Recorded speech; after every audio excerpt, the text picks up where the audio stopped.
पर्वतों से घिरे हुए एक समृद्ध राज्य का नाम था चंद्रगढ़। वहां का राजा सुदर्शन न सिर्फ एक वीर योद्धा था, बल्कि धर्मशील और प्रजा का ख्याल रखने वाला राजा भी था। राज्य में सब कुछ था, धान्य, धन, संगीत।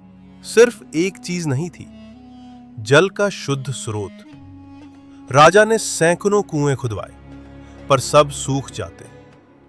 राजा की रानी चंद्रप्रभा एक विदुषी और तपस्विनी स्वभाव की स्त्री थी।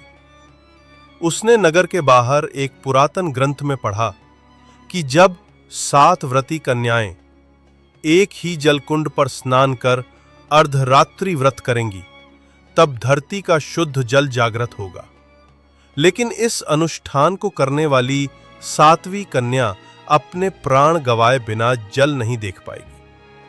राजा इस शापित व्रत से डर गया, पर रानी ने ठान लिया, यदि कोई कन्याएं ना मिले तो मैं स्वयं अनुष्ठान करूंगी। राजा ने पूरे राज्य में व्रती कन्याओं की खोज शुरू करवाई। 6 योग्य कन्याएं मिली। वनवासी की बेटी, कमला बांसुरी वादक की बेटी रेशमा, ब्राह्मण कन्या विद्या सैनिक की बेटी सौम्या, बुनकर की बेटी नीलिमा, राजकाज की सेविका शुभ्रा। अब केवल 7वीं कन्या की तलाश थी। इसी बीच एक दिन राजमहल के बाहर एक अंधी कन्या को भिक्षा मांगते देखा गया। उसका नाम था गंधर्वी। उसकी आंखें नहीं थी, पर उसके बातों में प्रकाश था। मैं भी व्रती हूं, मुझे अंतिम स्थान दो। परंतु तुम अंधी हो, मंत्री ने टोका। मेरी आंखें नहीं है, पर मेरा तप जागृत है, उसने उत्तर दिया। रानी चंद्रप्रभा ने उसे गले से लगा लिया। जिसमें त्याग है वही सच्चा व्रती है, तुम ही अंतिम हो। पूर्णिमा की रात चंद्रगढ़ के सबसे पुराने सूखे कुएं के पास 7 कन्याएं पहुंची। रानी चंद्रप्रभा ने विधि आरंभ की। मंत्रों की ध्वनि और दीपों की लौ के बीच रात आधी बीत गई। जब अंतिम जलार्पण का समय आया, तभी जोर की आंधी चली।